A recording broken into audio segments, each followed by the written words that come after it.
Hey guys, so great news. FHA just made a major change on their MIP, mortgage insurance premium. This is the one that comes monthly, right? So some people call it MIP, some people call it PMI.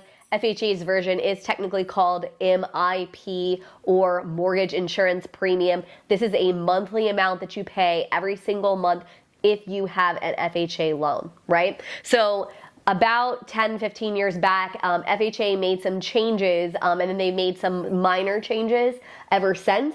And it seemed like the trend was that they were getting worse. So it actually was getting worse over time. Those premiums were kind of creeping up. They basically were stuck on there for the life of the loan, which used to, they could actually come off. But that actually was not the case. At one point they started where it was a permanent situation, right?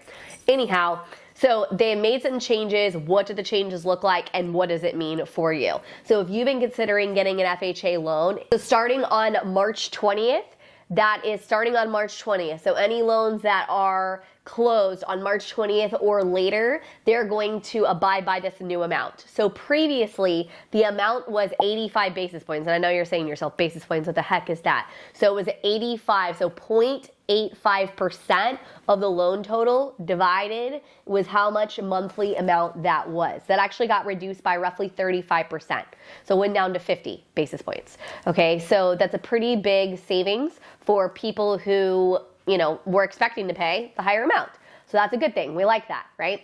The other thing that's really nice is if you borrowed less than 95% of the house price. So if you borrowed less than 95%, then you actually will be able to have that amount come off at some point. So previously, it was just forever. Like, you just got to pay it. Congratulations. That was just how that went. But now it actually is going to come back off at some point. So that depends a little bit on the amount that you actually put down.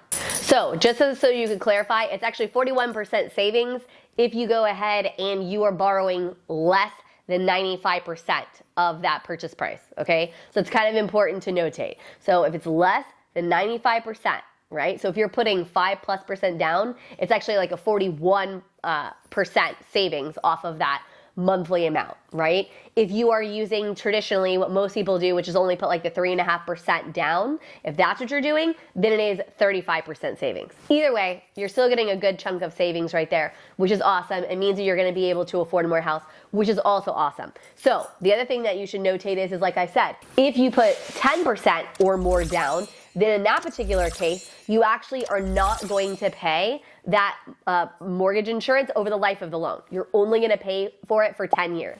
10 years is still a substantial amount of time. You probably would have paid it down quite substantially to that like kind of 78% mark before then. However, the good news is that at least it is going to come off. Before, that just didn't happen. It was what it was.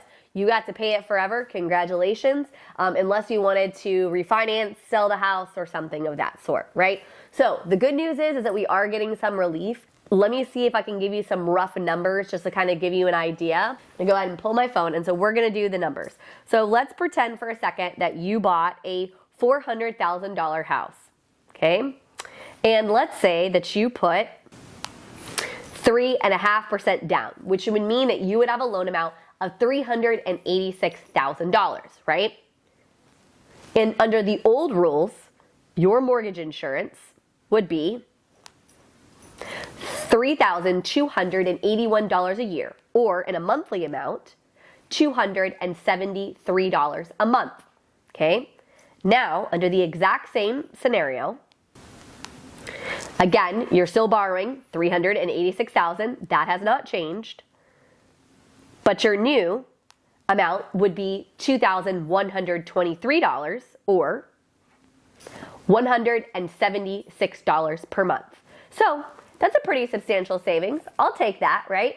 Any amount of money that we're not having to pay is always a good thing. So that's the update currently on FHA. It's gonna save you some money, and that's great news. You can always reach out to us, and we're gonna go ahead and tell you exactly what you qualify for and give you some more details on your specific situation, but that'll kind of give you that little bit of information there. Go ahead and click the subscribe button so you can get great more tips and videos just like this one.